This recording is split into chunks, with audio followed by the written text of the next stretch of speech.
नमस्कार दोस्तों, आज हम बात करेंगे ज्योग्राफी सब्जेक्ट से टॉपिक नंबर सेकेंड सौरमंडल। तो चलिए देखते हैं। सूर्य के चारों ओर चक्कर लगाने वाले विभिन्न ग्रहों, क्षुद्र ग्रहों, धूमकेतु, उल्काओं तथा अन्य आकाशीय पिंड के समूह को सौरमंडल कहा जाता है। सौरमंडल में सूर्य का प्रभुत्व होता है क्योंकि दोस्तों सौरमंडल निकाय के द्रव्य का लगभग 99.999% है। सौरमंडल समस्त ऊर्जा का स्रोत सूर्य ही है। दोस्तों सूर्य की बात करें तो सूर्य सौरमंडल का प्रधान होता है। सौरमंडल का प्रधान सूर्य हमारी मंदाकिनी दुग्ध मेखला के केंद्र से लगभग 30,000 प्रकाश वर्ष की दूरी पर एक कोने में स्थित है। कौन? सूर्य।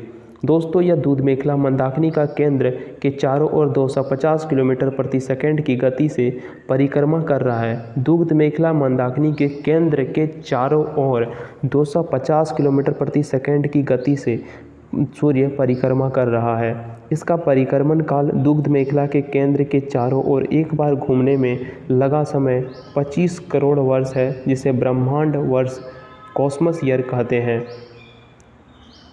सूर्य अपने अक्ष से पूर्व से पश्चिम, सूर्य अपने अक्ष से, याद रखना है आपको, पूर्व से पश्चिम की ओर घूमता है। सूर्य अपने अक्ष से पूर्व से पश्चिम की ओर घूमता है। इसके मध्य भाग 25 दिनों व ध्रुवीय भाग 35 दिनों एवं घूर्णन करता है। इसके मध्य भाग 25 दिनों में व ध्रुवीय भाग 35 दिनों में घूर्णन करता है। सूर्य एक गैसीय गोला है जिसमें दोस्तों क्या क्या है?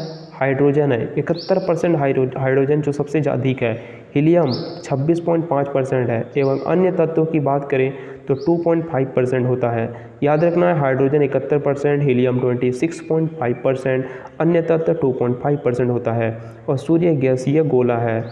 सूर्य का केंद्रीय भाग क्रोड कहलाता है। सूर्य का केंद्रीय भाग क्या कहलाता है?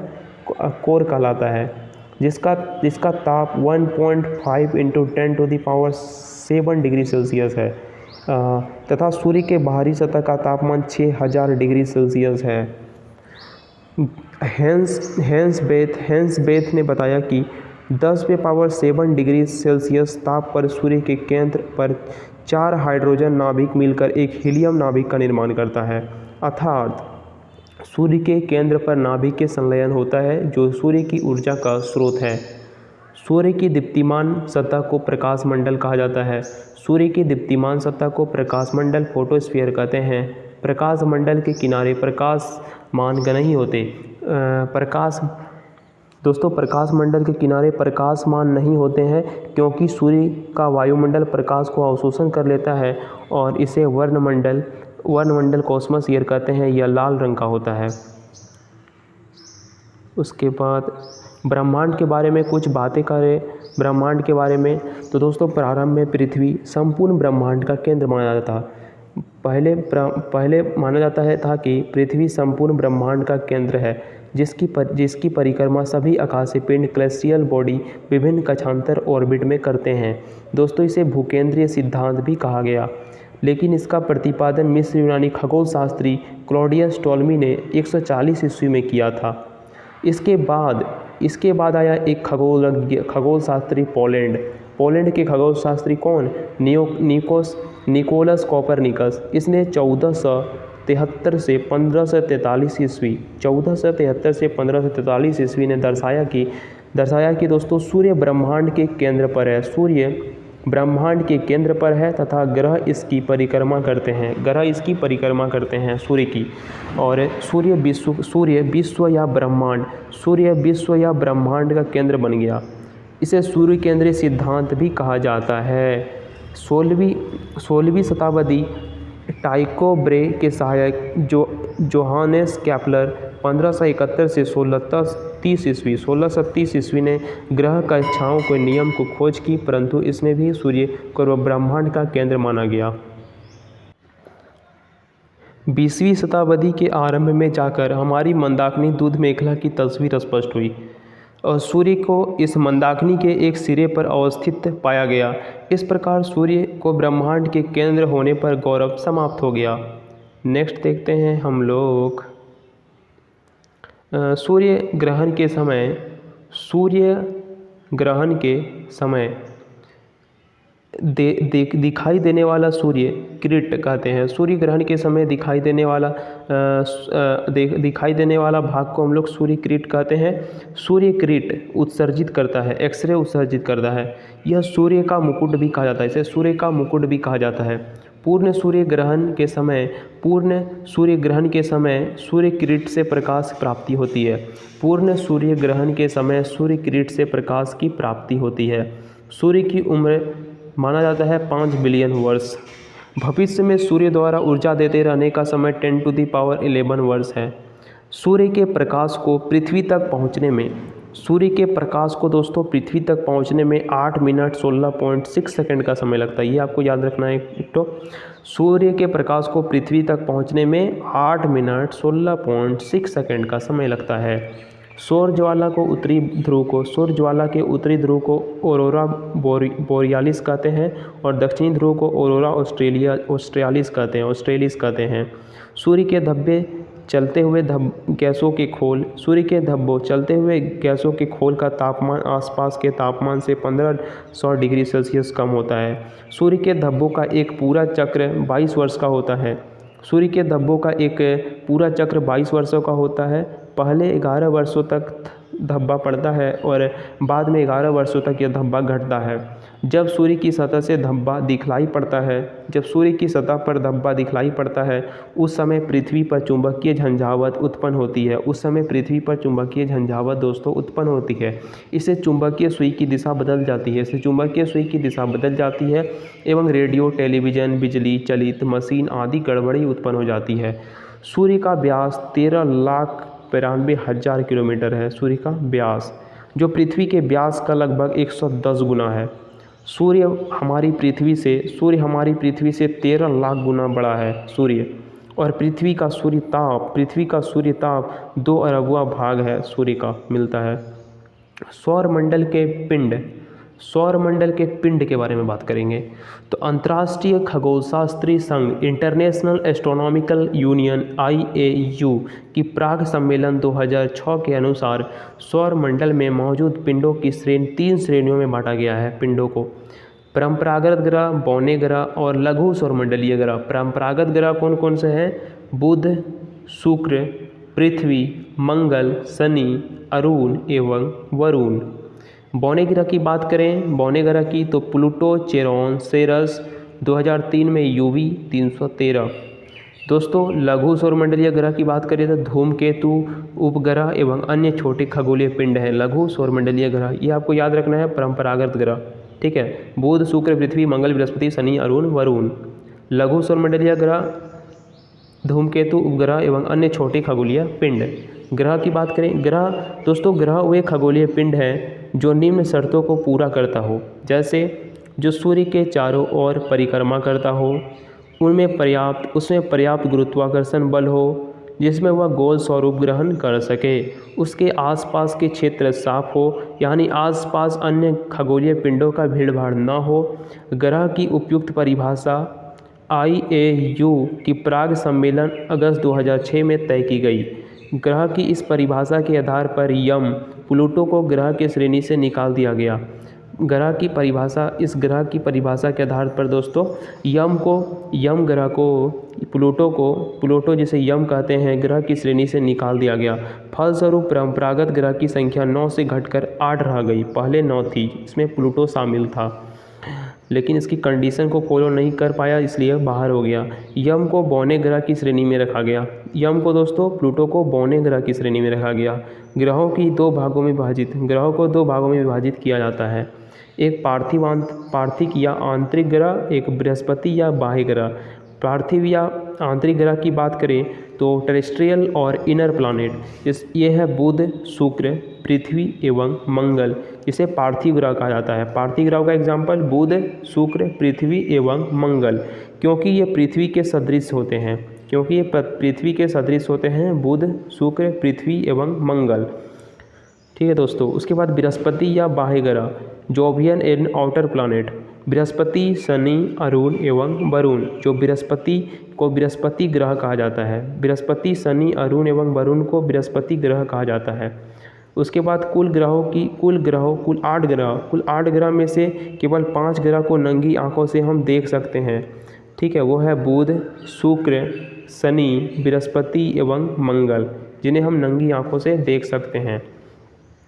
आकार के अनुसार ग्रहों का क्रम की बात करें, आकार के अनुसार ग्रहों का क्रम घटते क्रम याद रखना है। आकार के अनुसार बृहस्पति, शनि, अरुण, वरुण, पृथ्वी, शुक्र, मंगल, बुध, अर्थात सबसे बड़ा ग्रह इसमें बृहस्पति है और सबसे छोटा ग्रह कौन हो गया? तो सबसे छोटा ग्रह बुध हो गया। उसके बाद घनत्व के अनुसार ग्रहों का क्रम बढ़ते क्रम, शनि, अरुण, बृहस्पति, नेपच्यून, मंगल एवं शुक्र। ये है घनत्व के अनुसार शनि, यूरेनस, बृहस्पति, नेपच्यून, मंगल एवं शुक्र। शनि, शुक्र एवं अरुण, यूरेनस को छोड़कर अन्य सभी ग्रहों की घूर्णन की परिक्रमा दिशा एक ही है। शुक्र एवं अरुण, जिसे यूरेनस भी कहते हैं, को छोड़कर अन्य ग्रहों की घूर्णन की परिक्रमण की दिशा एक ही है।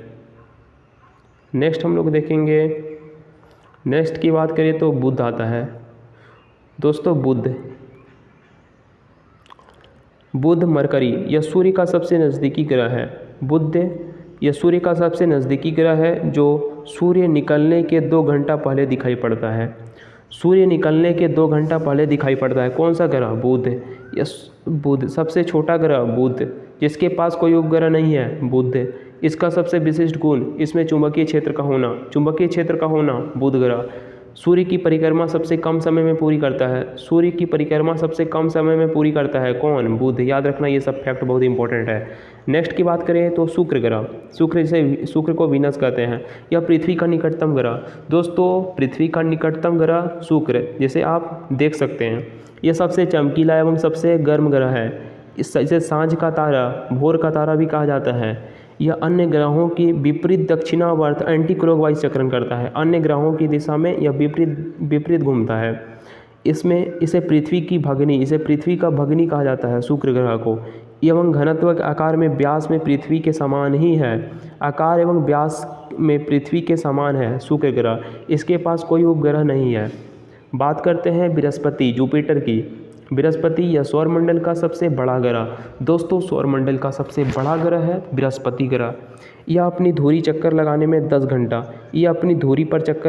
10 घंटा सबसे कम समय और सूर्य की परिक्रमा 12 वर्ष में करता है।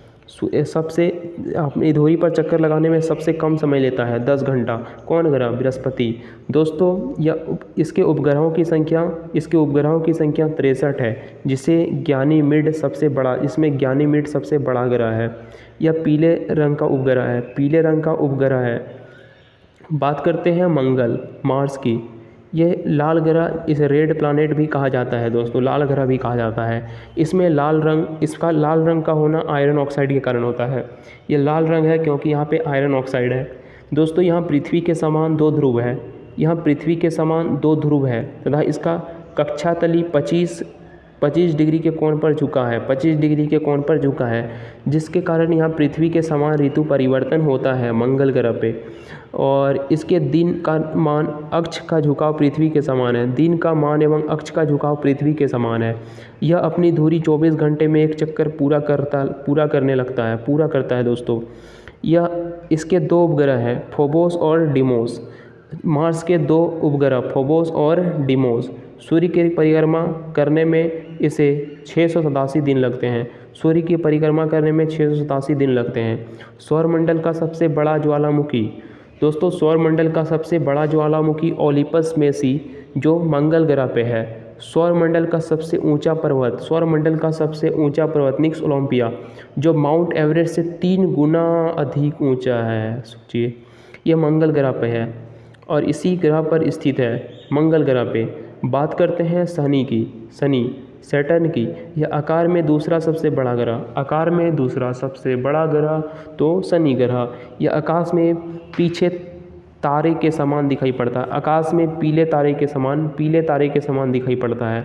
इसकी विशेषता है कि इसके तल के चारों ओर वलय का होना, मोटी प्रकाश वाली कुंडली। इनके उपग्रहों की संख्या 60 है, जो सबसे अधिक है। शनि का सबसे बड़ा उपग्रह टाइटन है। शनि का सबसे बड़ा उपग्रह टाइटन है। आकार में बुध के बराबर है। आकार में बुध के बराबर है।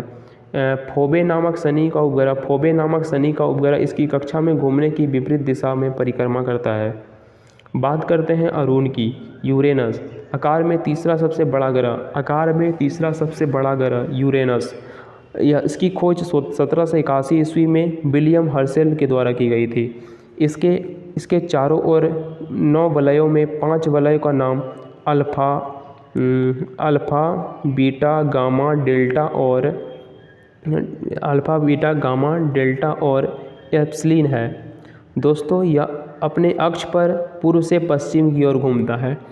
यूरेनस ग्रह अरुण पूर्व से पश्चिम की ओर घूमता है, जबकि अन्य ग्रह पश्चिम से पूर्व की ओर घूमती है और ये पूर्व से पश्चिम की ओर घूमता है। आपको ये याद रखना है। नेक्स्ट देखेंगे यह सूर्योदय पश्चिम की ओर, सूर्यास्त पूरब की ओर होता है। यहाँ दोस्तों सूर्योदय पश्चिम की ओर, सूर्यास्त पश्चिम पूरब की ओर होता है। यह अपनी धुरी सूर्य को इतना झुका हुआ है, यह अपनी धुरी पर सूर्य की ओर इतना झुका हुआ है कि लेटा हुआ दिखलाई पड़ता है, इसलिए इसे लेटा हुआ ग्रह भी कहा जाता है। यह दोस्तों सभी उपग्रह भी पृथ्वी की दिशा विपरीत परिभ्रमण करते हैं। इसके सभी उपग्रह की पृथ्वी की विपरीत दिशा में परिभ्रमण करते हैं। इसका तापमान 18 डिग्री सेल्सियस है। इसके 27 उपग्रह हैं, जिसे सबसे बड़ा उपग्रह टाइटेनिया। बात करते हैं वरुण की। नेपच्यून इसकी खोज 1846 ईस्वी में जर्मन खगोलज्ञ जहान गाले ने। नई खगोल व्यवस्था में यह सूर्य से सबसे दूर स्थित ग्रह है। नई खगोलीय व्यवस्था में सूर्य से सबसे दूर स्थित है। यह हरे रंग का ग्रह है। इसके चारों ओर अति शीतल मीथेन का बादल छाया हुआ है। इसके 13 उपग्रह हैं, जिन्हें टेट्रॉन का प्रमुख है। बात करते हैं पृथ्वी की। यह आकार में 5वां सबसे बड़ा ग्रह पृथ्वी। यह सौरमंडल का एकमात्र ग्रह है जिस पर जीवन है। इसका विषुवतीय व्यास 12,756 किलोमीटर और ध्रुवीय व्यास 12,714 किलोमीटर है। पृथ्वी अपने अक्ष पर 23.5 डिग्री पर डिग्री के कोण पर झुका हुआ है।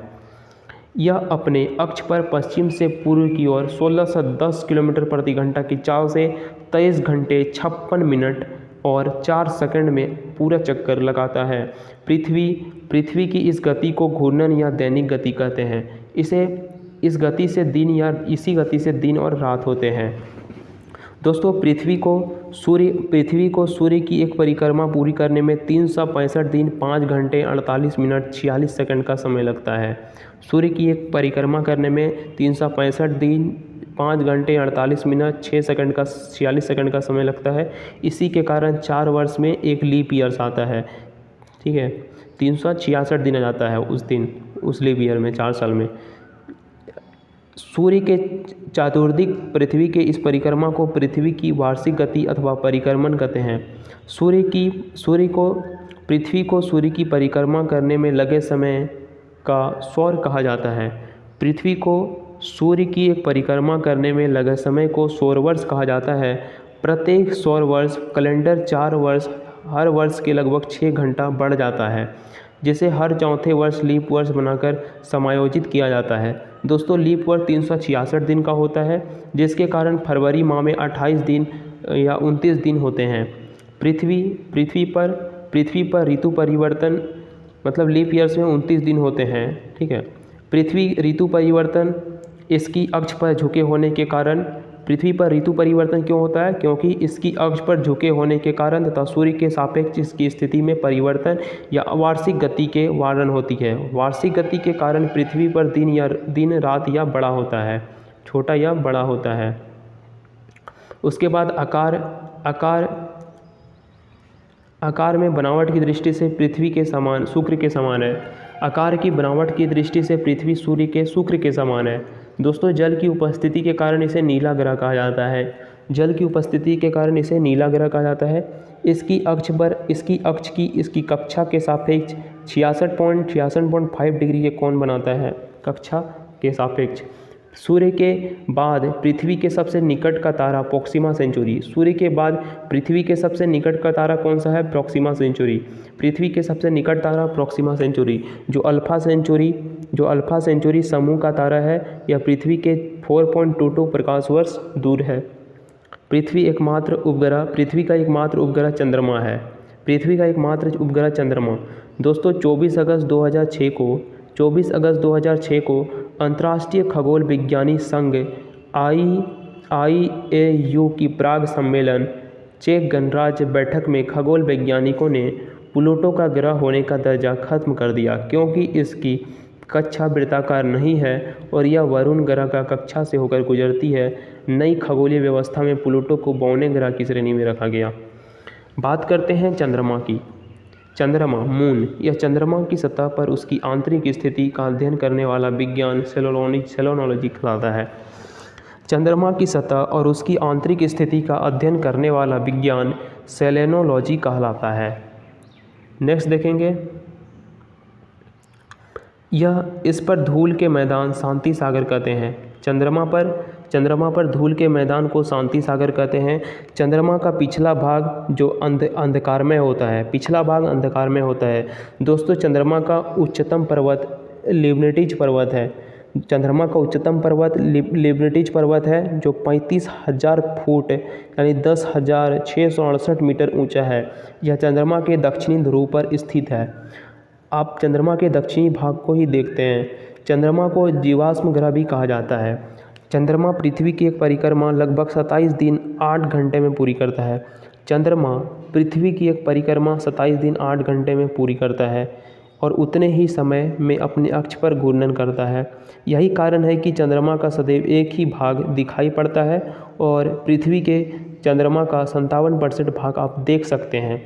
चंद्रमा का 57% भाग आप देख सकते हैं और चंद्रमा का अक्ष पृथ्वी के अक्ष के साथ 58.48 डिग्री अक्ष पर कौन बनाता है? चंद्रमा पृथ्वी के अक्ष के लगभग समांतर है। चंद्रमा का व्यास 3480 किलोमीटर तथा द्रव्यमान पृथ्वी के द्रव्यमान का 1/8 है। पृथ्वी के समान इसका परिक्रमण पथ भी दीर्घवृत्ताकार है। चंद्रमा का परिक्रमण पथ भी दीर्घवृत्ताकार है। सूर्य की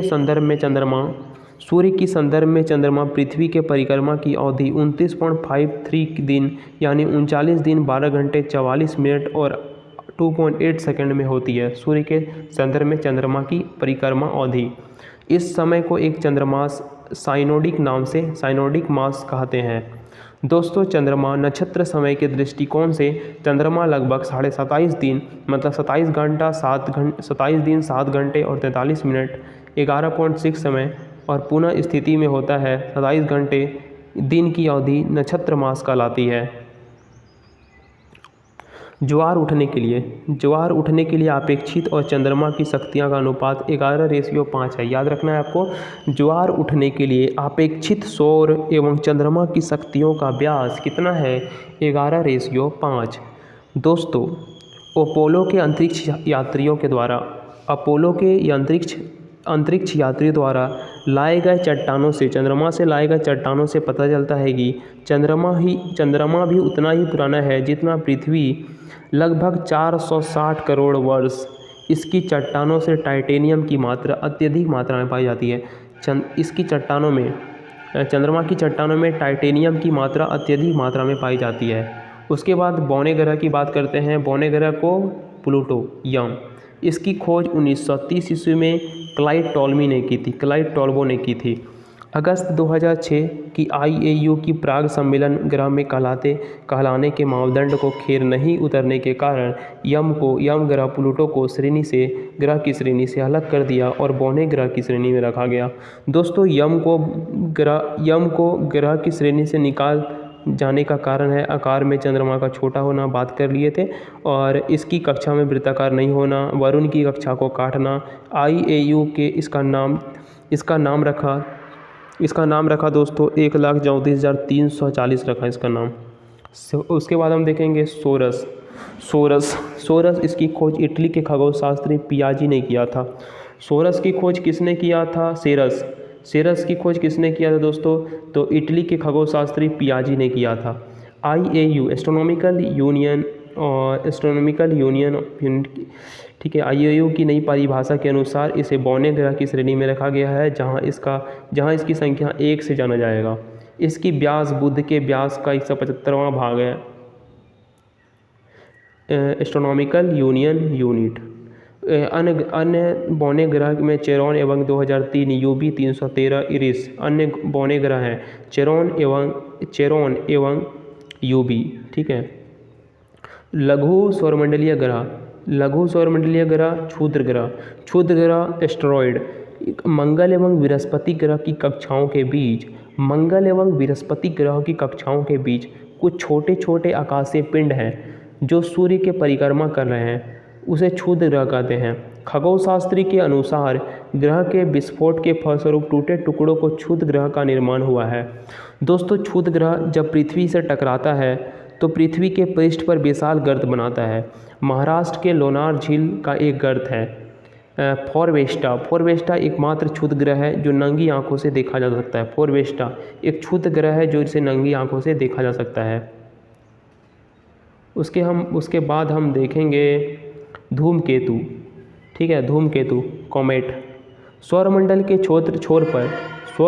छोर पर बहुत छोटे छोटे अरबों पिंड विद्यमान है और जो धूमकेतु और पुच्छल तारे कहलाते हैं।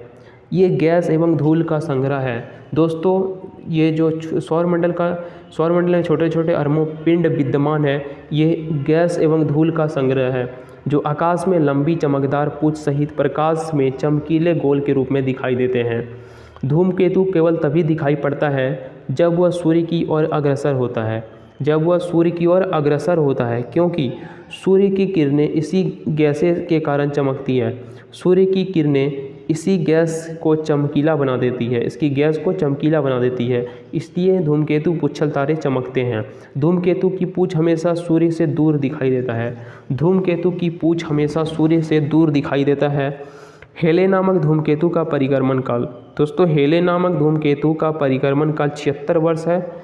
यह अंतिम 1986 में दिखाई दिया था और अगली बार दोस्तों 1986 से 76 वर्ष बाद 2062 में दिखाई देगा। हेले नामक धूमकेतु 76 वर्ष में दिखाई देता है, इसका परिक्रमण काल 76 वर्ष में है। धूमकेतु हमेशा के लिए टिकाऊ नहीं होते, फिर भी प्रत्येक धूमकेतु के लौटने का समय निश्चित होता है।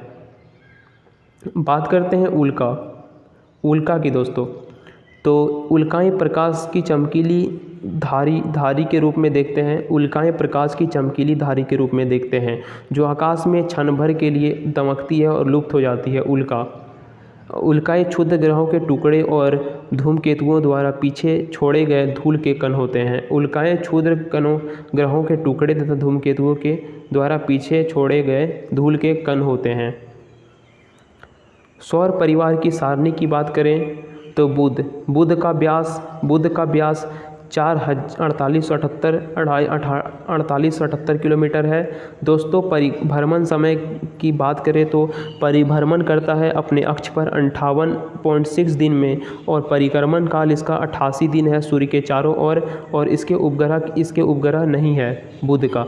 शुक्र का व्यास दोस्तों 12,104 किलोमीटर और यह अपने अक्ष पर परिभ्रमण करता है 243 दिन में, और परिक्रमण सूर्य के चारों ओर परिक्रमण कहलाता है। सूर्य के चारों ओर घूमना परिक्रमण और अपने अक्ष पर घूमना परिभ्रमण।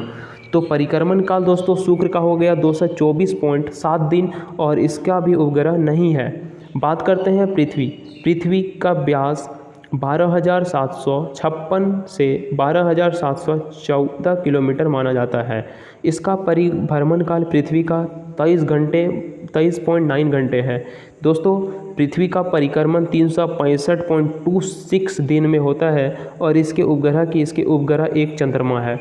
मंगल का व्यास 6796 किलोमीटर है। यह 24.6 घंटे में परिभ्रमण करता है अपने अक्ष पर और परिक्रमा करता है सूर्य के चारों ओर 687 दिन में। इसके 2 उपग्रह हैं, मंगल के 2 उपग्रह याद रखिएगा। बृहस्पति की बात करें 1,42,984 जो सबसे बड़ा ग्रह है, यह इसका व्यास 1,42,984 है। यह 9.9 घंटे में अपने अक्ष पर परिभ्रमण कर लेता है। 11.9 वर्ष लगते हैं सूर्य के चारों ओर परिक्रमा करने में।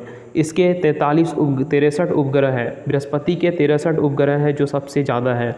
शनि की बात करें 1,20,536 इसका व्यास है किलोमीटर, और 10.3 घंटे में अपने परिभ्रमण कर लेता अपने अक्ष पर, और 29.5 वर्ष लगते हैं इसके परिक्रमण करने में।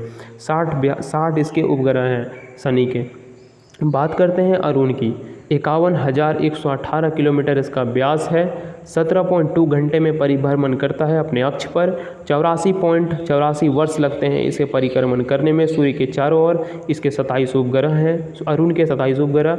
उसके बाद अरुण आता है, वरुण 49,100 किलोमीटर इसका व्यास है। 17.1 घंटे में अपने अक्ष पर परिभ्रमण करता है, और परिक्रमण काल की बात करें तो 164.8 वर्ष में सूर्य के चारों ओर परिक्रमण कर लेता है। इसके 13 उपग्रह हैं।